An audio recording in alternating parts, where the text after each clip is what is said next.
ہر قسم کی حمد و ثنا اللہ وحدہ لا شریک کی ذات کے لیے، جس نے اس نظام کائنات کو پیدا فرمایا، جس نے اس نظام کائنات میں بے حد و حساب مخلوقات کو پیدا فرمایا، پھر ان مخلوقات میں سے انسان کو شرف عطا کرتے ہوئے اشرف المخلوقات بنایا۔ کروڑا درود و سلام امام الاولین والآخرین، امام المجاہدین والمتقین، امام الحرمین والقبلتین، وإمام الحسن والحسین، وإمامنا فی الجنہ جناب محمد رسول اللہ صلی اللہ علیہ وآلہ وسلم کی ذات اقدس پر رحمت بخشش کی دعا آل رسول، اہل بیت، اصحاب کرام، تابعین اعظام، ائمہ دین، محدثین، بزرگان دین رحمہم اللہ تبارک و اجمعین کے لیے مختصر حمد و ثنا کے بعد اللہ رب العالمین نے قرآن پاک میں اعلان فرمایا وَاذْكُرْ فِي الْكِتَابِ إِبْرَاهِيمَ إِنَّهُ كَانَ صِدِّيقًا نَبِيًّا کہ ہم نے ابراہیم علیہ السلام کا ذکر قرآن پاک میں فرمایا إِنَّهُ كَانَ صِدِّيقًا نَبِيًّا، یہ اللہ کے سچے نبی ہیں۔ قرآن پاک میں حضرت ابراہیم علیہ السلام کو اللہ نے اپنا دوست بیان فرمایا۔ حضرت ابراہیم علیہ السلام کی سیرت قرآن پاک میں حضرت ابراہیم علیہ السلام کی سیرت کے مختلف پہلوؤں کو ذکر کیا گیا۔ انشاءاللہ ان میں سے چند ایک حضرت ابراہیم علیہ السلام کی سیرت کے پہلوؤں کو ذکر کرنا چاہوں گا۔ دعا ہے اللہ رب العالمین مجھے حق اور سچ بیان کرنے کی توفیق عطا فرمائے۔ حضرت ابراہیم علیہ السلام اللہ کے وہ جلیل القدر پیغمبر ہیں جنہوں نے اپنی ساری زندگی امتحانات میں گزاری۔ حضرت ابراہیم علیہ السلام جب اس کائنات میں پیدا کیے گئے تو حضرت ابراہیم علیہ السلام اس وقت میں پیدا ہوئے جب وقت کے بادشاہ نے خواب دیکھا کہ ایک بچہ پیدا ہوگا جو میری سلطنت کو تباہ کر دے گا، جو مجھے لوگ اپنا رب مانتے ہیں یہ مجھے چھوڑ جائیں گے اور اللہ وحدہ لا شریک کی عبادت کرنا شروع کر دیں گے۔ اس نے اس ڈر سے اس وقت میں پیدا ہونے والے ہر بچے کو قتل کرنے کا حکم دیا۔ حضرت ابراہیم علیہ السلام اس کائنات میں پیدا کیے گئے۔ پھر حضرت ابراہیم علیہ السلام کی پیدائش ایسے گھرانے میں ہوئی کہ حضرت ابراہیم علیہ السلام کے والد بتوں کو تیار کرتے اور پھر ان بتوں کی پوجا کر کے اور لوگوں کے اندر بیچا کرتے۔ حضرت ابراہیم علیہ السلام بچپن میں اپنے باپ کے ساتھ بت بناتے اور ان بتوں کو بیچتے اور ساتھ ساتھ اس بات کا اعلان بھی کرتے جو ان بتوں کو خریدے گا، جو ان بتوں کی پوجا کرے گا اس کا ٹھکانہ جہنم ہوگا۔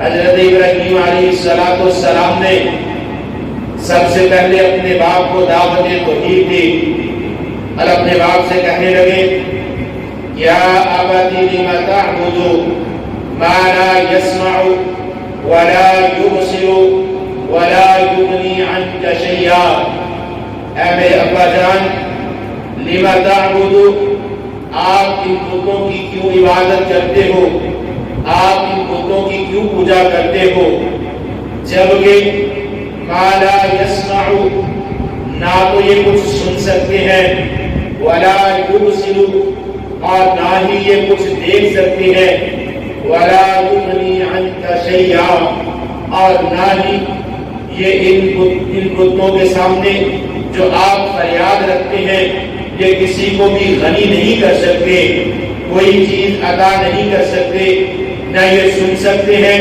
نہ یہ بول سکتے ہیں، نہ یہ دیکھ سکتے ہیں، اور نہ ہی کوئی نفع نقصان کے مالک ہیں۔ آپ ان بتوں کی عبادت کیوں کرتے ہو؟ حضرت ابراہیم علیہ السلام کے والد کہنے لگے میں نے اپنے آباء و اجداد کو دیکھا ہے کہ وہ ان بتوں کی عبادت کرتے تھے، ان بتوں کے سامنے اپنی فریاد کو رکھتے تھے، ان بتوں کے سامنے اپنی ہر چیز کو پیش کیا کرتے تھے۔ حضرت ابراہیم علیہ السلام کے والد نے جو جواب دیا، اللہ رب العالمین نے اسے قرآن کا حصہ بیان کیا۔ قال اراغب انت عن آلہتی یا ابراہیم لئن لم تنتہی لأرجمنک واہجرنی ملیا۔ اے ابراہیم، کیا تم اس بات کی رغبت دیتے ہو کہ ان بتوں کی عبادت نہ کی جائے، ہم ان بتوں سے نہ مانگے؟ لئن لم تنتہی، اگر تم ان بتوں کو برا بھلا کہنے سے باز نہ آئے، لأرجمنک واہجرنی ملیا، ان قریب تمہیں پتھر مار کے رجم کر دیا جائے گا۔ پھر حضرت ابراہیم علیہ السلام اپنی قوم کی طرف نکلے تاکہ اپنی قوم کو دعوت توحید دیں۔ حضرت ابراہیم علیہ السلام نے اپنی قوم سے بھی یہی بات کہی کہ تم ان بتوں کی عبادت کرتے ہو، یہ بت نہ تو تمہیں کوئی نفع دے سکتے ہیں، نہ تمہیں کوئی نقصان پہنچا سکتے ہیں، نہ تمہیں بیماری سے شفا دے سکتے ہیں۔ یہ بت جن کی تم عبادت کرتے ہو نہ تمہارے کاروبار میں برکات عطا کر سکتے ہیں، نہ ہی یہ تمہاری بیماری کو شفا میں تبدیل کر سکتے ہیں۔ اے میری قوم کے لوگوں، تم ان بتوں کی پوجا کیوں کرتے ہو؟ حضرت ابراہیم علیہ السلام، کیونکہ اللہ رب العالمین نے وقت سے قبل انہیں سمجھ اور شعور عطا کر دیا۔ حضرت ابراہیم علیہ السلام کی قوم مختلف معبودوں کی عبادت کرنے والی تھی۔ حضرت ابراہیم علیہ السلام کی قوم میں کچھ وہ لوگ تھے جو درختوں کی عبادت کرنے والے تھے۔ حضرت ابراہیم علیہ السلام کی قوم میں کچھ وہ لوگ تھے جو پتھروں کی عبادت کرنے والے تھے۔ حضرت ابراہیم علیہ السلام کی قوم میں کچھ وہ لوگ تھے جو بتوں کی عبادت کرنے والے تھے۔ حضرت ابراہیم علیہ السلام کی قوم میں کچھ وہ لوگ تھے جو ستاروں کی عبادت کرنے والے تھے۔ حضرت ابراہیم علیہ السلام کی قوم میں کچھ لوگ وہ تھے جو چاند کی پوجا کرنے والے تھے۔ حضرت ابراہیم علیہ السلام کی قوم میں کچھ وہ لوگ تھے جو سورج کی عبادت کرنے والے تھے۔ حضرت ابراہیم علیہ السلام کے بارے میں اللہ رب العالمین نے قرآن پاک میں اس انداز سے بیان فرمایا کہ حضرت ابراہیم علیہ السلام کو کس طرح ہم نے شعور، سمجھ اور عقل عطا فرمائی۔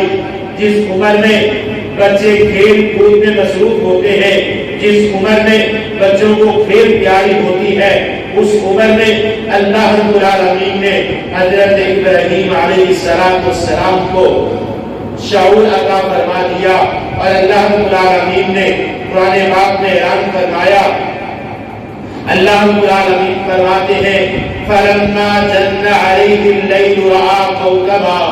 ایک رات حضرت ابراہیم علیہ السلام اپنے گھر کے صحن میں آرام فرما رہے ہیں، اپنے بستر پر لیٹے ہوئے ہیں، اپنی چارپائی پر لیٹ کے نظر آسمان کی طرف ہے۔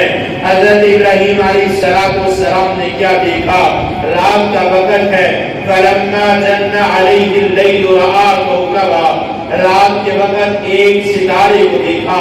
حضرت ابراہیم علیہ السلام کی نظریں آسمان کی طرف تھی، ایک ستارہ چمکتا ہوا ان کی نظر کا مرکز بنا۔ حضرت ابراہیم علیہ السلام اس ستارے پر نظروں کو جما لیا، اس ستارے کو دیکھنے لگے اور فرمانے لگے قال ھذا ربی، ہو سکتا ہے یہ میرا رب ہو، یہ میرے نفع نقصان کا مالک ہو۔ حضرت ابراہیم علیہ السلام نے اس سے قبل اپنے گھر میں بتوں کی تعمیر کو دیکھ چکے تھے، بتوں کی تعمیر کے مراحل دیکھ چکے تھے۔ ایک وقت ایسا آیا حضرت ابراہیم علیہ السلام ان بتوں کو لے کر بازار میں بیچنے کے لیے نکلے۔ راستے میں چلتے چلتے جنگل سے گزر ہوا، کچھ دیر آرام کی غرض سے بتوں کو وہاں رکھا اور سو گئے۔ جب بیدار ہوئے، آنکھ کھلی، دیکھتے ہیں کہ ایک بندر کے بت کے منہ پر بندر نے پیشاب کر دیا۔ اسی وقت سمجھ گئے کہ تو اپنی حفاظت نہیں کر سکتا، وہ میرا خدا نہیں ہو سکتا۔ لیکن قوم کے لوگ ان ستاروں کی پوجا کرنے والے تھے۔ حضرت ابراہیم علیہ السلام نے اس ستارے کی طرف نظر ڈالی، اس ستارے کو دیکھا، کہنے لگے قال ھذا ربی، ہو سکتا ہے یہ میرا رب ہو۔ دل میں اطمینان پیدا ہوا کہ یہ ستارہ میرا رب ہے۔ رات کو سو گئے، صبح بیدار ہوئے، دیکھا فلما افلا کہ یہ ستارہ غروب ہو چکا ہے۔ کہنے لگے قال لا احب الافلین، جو غروب ہو جائے، جو ختم ہو جائے، جو اپنے آپ کو کھو بیٹھے، وہ میرا رب نہیں ہو سکتا۔ پھر حضرت ابراہیم علیہ السلام دوسری رات اپنے بستر پر آرام فرما رہے ہیں۔ حضرت ابراہیم علیہ السلام کی نظر آسمان پر ہے۔ اللہ نے قرآن میں حضرت ابراہیم علیہ السلام کے ان معاملات کا تذکرہ فرمایا۔ اللہ رب العالمین فرماتے ہیں فلما رأى القمر بازغا، حضرت ابراہیم علیہ السلام کی نظر چاند پر پڑی، چاند کو دیکھا اور ذہن میں گمان کیا کہ یہ چاند ستاروں کی نسبت بڑا ہے، اس چاند کی چاندنی ساری کائنات کو روشن کر رہی ہے، یہ چاند کی روشنی ٹھنڈی اور میٹھی پرسکون ہے، یہ ستاروں سے بڑا ہے، ہو سکتا ہے یہ میرا رب ہو۔ رات کو اطمینان آ گیا، دل میں سکون آ گیا۔ حضرت ابراہیم علیہ السلام چاند کو اپنا رب سمجھ کے سو گئے، کہنے لگے قال ھذا ربی، یہ چاند میرا رب ہے۔ فلما افلا، صبح بیدار ہوئے، چاند بھی غروب ہو چکا تھا، چاند بھی اپنے آپ کی اصلیت کو کھو بیٹھا تھا۔ کہنے لگے لئن لم یهدنی ربی لأکونن من القوم الظالمین، اے اللہ، اے میرے رب، اگر تو نے مجھے ہدایت نہ دی، اگر تیرے وجود کا مجھے پتہ نہ چلا تو ان قریب میں ظالم قوم میں سے ہو جاؤں گا۔ حضرت ابراہیم علیہ السلام کے دل میں ایک طلب تھی، ساری قوم مشرک تھی، ساری قوم مختلف چیزوں کی عبادت کرنے والی تھی، کوئی حجروں کی، کوئی شجروں کی، کوئی ستاروں کی، کوئی سورج کی۔ آئیے جب صبح بیدار ہوئے فلما رأى الشمس بازغة، سورج کو دیکھا کہ سورج کی چمک زیادہ ہے، سورج کی چمک ستاروں سے زیادہ ہے، سورج کی چمک چاند سے زیادہ ہے، سورج کی چمک ساری کائنات کو روشن کرنے والی ہے۔ جب سورج طلوع ہوا، پوری کائنات کے در و دیوار کو روشن کر دیا، کائنات میں اتنی زیادہ روشنی ہو گئی۔ حضرت ابراہیم علیہ السلام فرمانے لگے قال ھذا ربی، یہ میرا رب ہو سکتا ہے، ھذا اکبر، یہ ستاروں سے بھی بڑا ہے، یہ چاند سے بھی بڑا ہے، روشنی کے اعتبار سے، قد کاٹ کے اعتبار سے چاند اور ستاروں سے بڑا ہے، اس نے ساری کائنات کو روشن کر دیا، یہ میرا رب ہو سکتا ہے، یہ بڑا بھی ہے۔ حضرت ابراہیم علیہ السلام وقت گزرتا گیا، اپنی نظریں سورج کے اوپر گہرائی ہوئی ہے، اس طرح سورج مشرق سے طلوع ہوا اور بلند ہوتا ہوا درمیان میں آ گیا، سورج اپنے پورے جوبن پر آ گیا۔ حضرت ابراہیم علیہ السلام شاید دل میں اطمینان ہوگا یہ میرا رب ہو سکتا ہے۔ اللہ رب العالمین فرماتے ہیں جس طرح دن ڈھلتا گیا، سورج غروب ہونے کی طرف چلتا گیا، آخر کو وقت آ گیا کہ سورج غروب ہو گیا۔ حضرت ابراہیم علیہ السلام فرمانے لگے فلما افلت، جو غروب ہو جائے، جو ختم ہو جائے، جو فنا ہو جائے، وہ میرا رب نہیں ہو سکتا۔ پھر حضرت ابراہیم علیہ السلام اپنی قوم سے مخاطب ہوئے، فرمانے لگے قال یا قوم انی بریء مما تشرکون، اے میری قوم کے لوگوں میں ہر اس چیز سے بری ہوں، میں ہر اس باطل خدا سے بری ہوں جس کی تم عبادت کرنے والے ہو، تم اللہ کے ساتھ شرک کرنے والے ہو، میں ہر چیز سے اس چیز سے بری ہوں۔ پھر حضرت ابراہیم علیہ السلام فرماتے ہیں انی وجہت وجہی للذی فطر السماوات والارض حنیفا وما انا من المشرکین، میں اپنے چہرے کو اس ذات کی طرف، اس چہرے کی طرف مدیوں پر مبادار کرتا ہوں جو ان زمینوں کا رب ہے، جو ان زمینوں کا خالق ہے، جو ان آسمانوں کا مالک ہے، جو کائنات کی ہر چیز کا بادشاہ ہے، جو پوری کائنات پہ حکومت کرنے والا ہے، میں اس رب کو اپنا خدا مانتا ہوں۔ اللہ کی وحدانیت کا اعلان کر دیا اور قوم کو دعوت توحید دینا شروع کر دی۔ دعوت توحید اپنی قوم سے شروع کی، اپنی قوم کو دعوت دی، قوم کے ساتھ مسلسل بحث و مباحثے چلتے رہے، قوم کو مسلسل دعوت توحید دیتے رہے، قوم کو مسلسل ان چاند ستارے اور سورج کی عبادت سے روکتے رہے۔ حضرت ابراہیم علیہ السلام ان بتوں کی عبادت سے روکتے رہے۔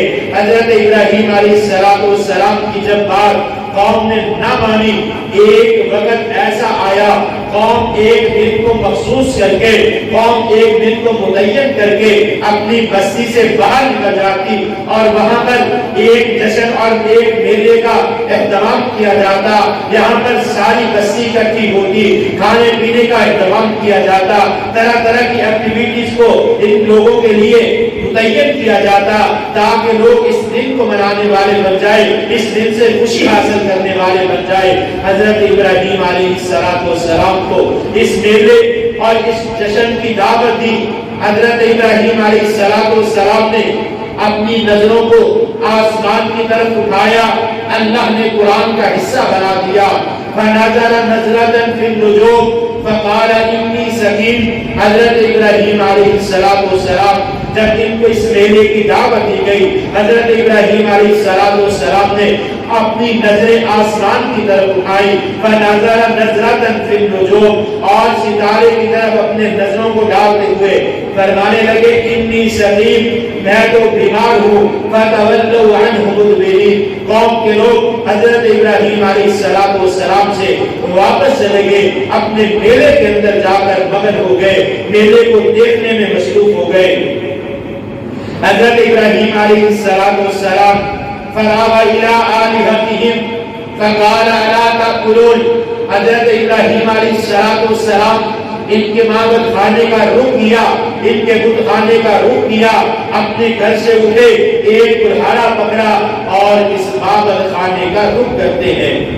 حافظ ابن کثیر رحمہ اللہ اس آیت کی تفسیر فرماتے ہوئے لکھتے ہیں حضرت ابراہیم علیہ السلام نے دیکھا ان بتوں کے سامنے طرح طرح کی مٹھائیاں موجود ہیں، ان بتوں کے سامنے طرح طرح کے کھانے موجود ہیں، ان بتوں کے سامنے اس وقت کے ہر قسم کا پھل ان کے سامنے موجود ہے۔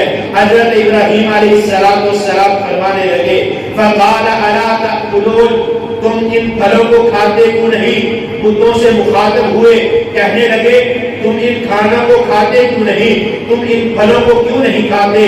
طرح طرح کی مٹھائیاں تمہارے سامنے موجود ہیں، تم ان مٹھائیوں کو کیوں نہیں کھاتے؟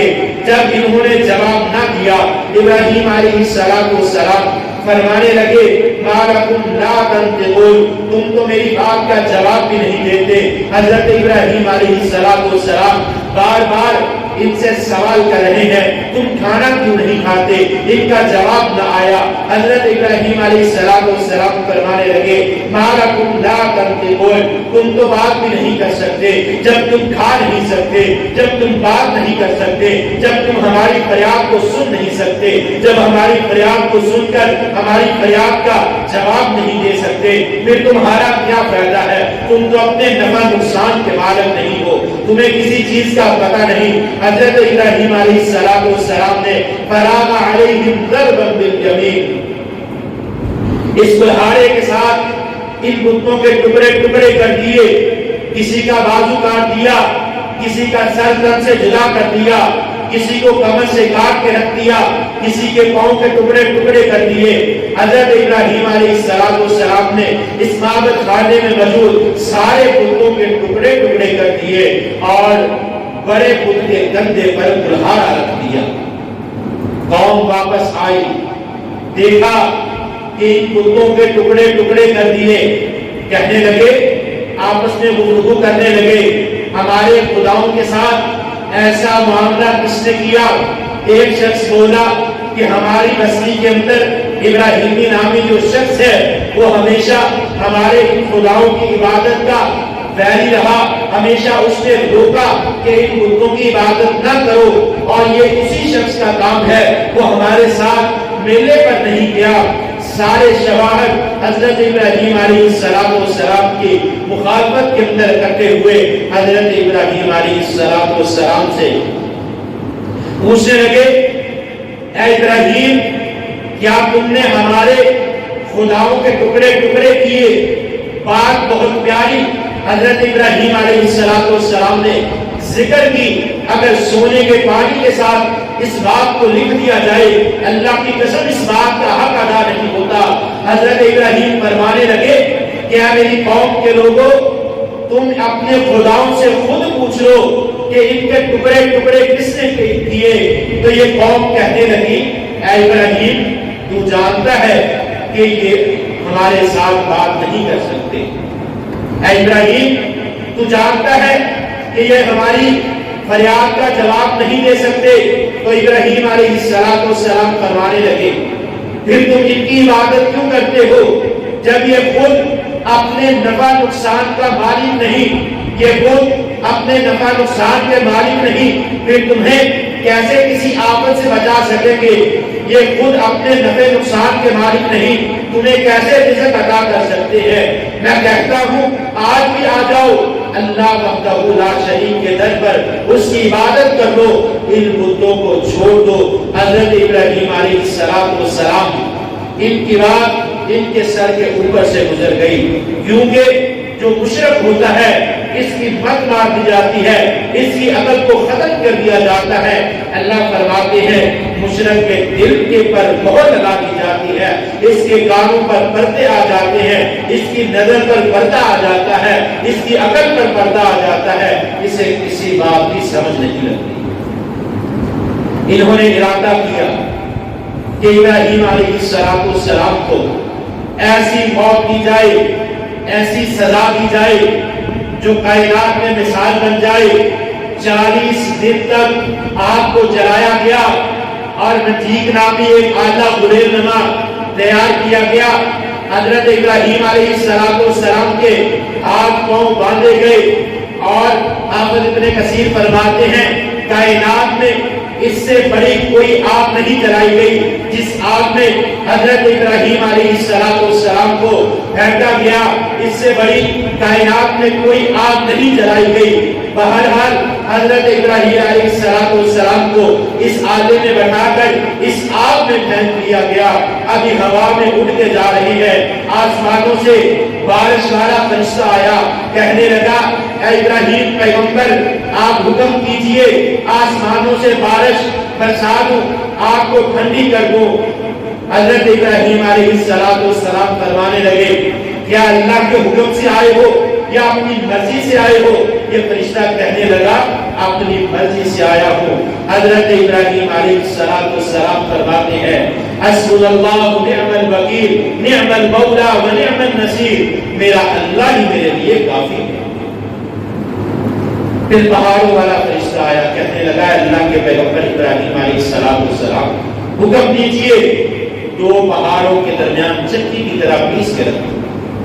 حضرت ابراہیم علیہ السلام کا وہی جواب۔ بہرحال حضرت ابراہیم علیہ السلام کو آگ میں پھینک دیا گیا۔ اللہ رب العالمین نے فرمایا کہ آگ ٹھنڈی ہو جا، اتنی بھی ٹھنڈی نہ ہونا کہ میرے پیغمبر کو میرے قریب کو سردی رکھنا شروع ہو جائے۔ حالانکہ آگ کا کام جلانا ہے، لیکن اللہ پاک نے قرآن پاک میں بردن کا لفظ استعمال کیا جس کا معنی برف ہے، کہ آپ کو حکم دیا کہ اتنی زیادہ بھی ٹھنڈی نہ ہو جانا کہ میرے محبوب پیغمبر اس آگ میں جل جائے۔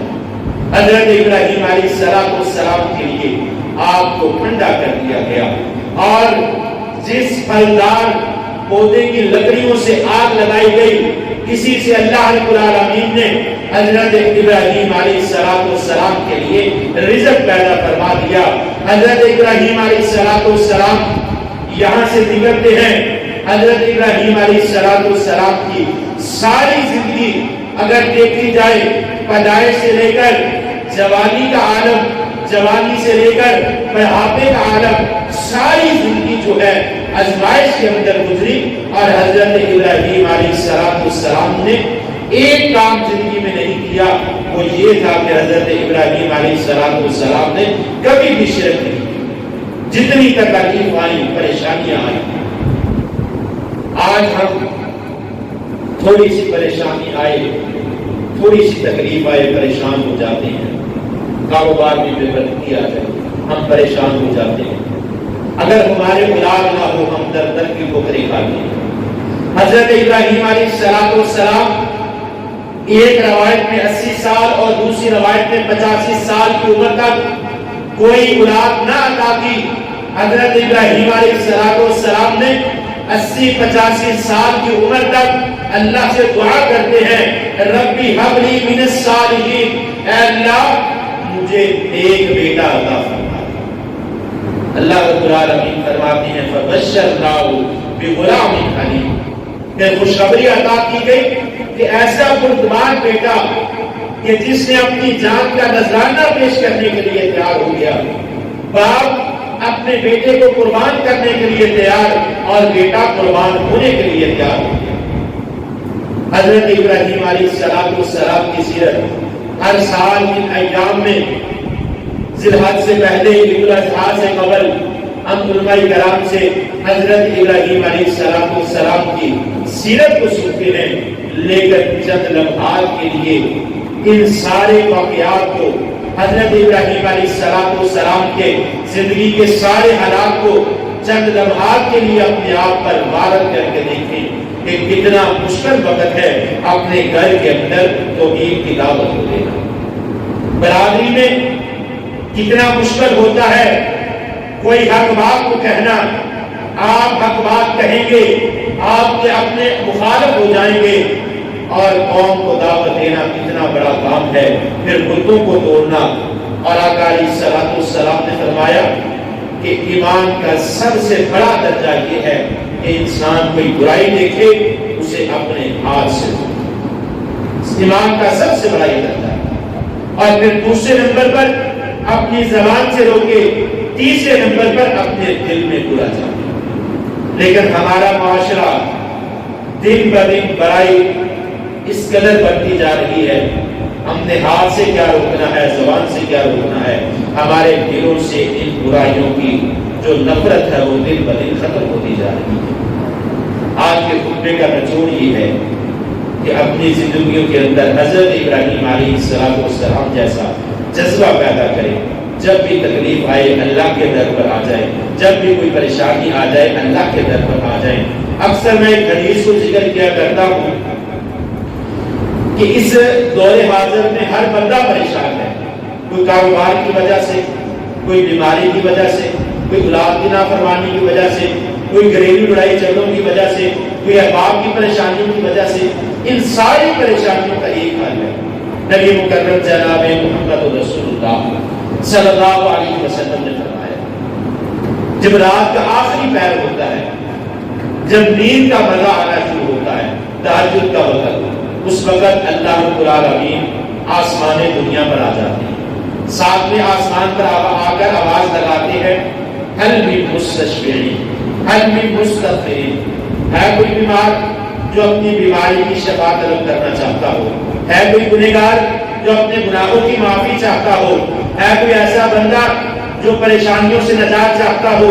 اللہ رب العالمین خود آ کر آواز لگاتے ہیں، لیکن اس وقت ہم دین کی آغوش میں ہوتے ہیں، اس وقت اٹھیں، تہجد کے وقت 2 نفل حاجت کے ادا کریں، اپنے سر کو سجدے میں جھکا کر اللہ سے اپنی ہر پریشانی کے لیے نجات طلب کریں۔ بڑا بہترین نسخہ ہے کہ صبح کے وقت اٹھ کر انسان اپنی بیماری کے لیے شفا طلب کر لے، اپنے کاروبار کے لیے برکت طلب کر لے۔ دعا ہے اللہ رب العالمین عمل کی توفیق عطا فرمائے۔ واقعی قولی ھذا استغفر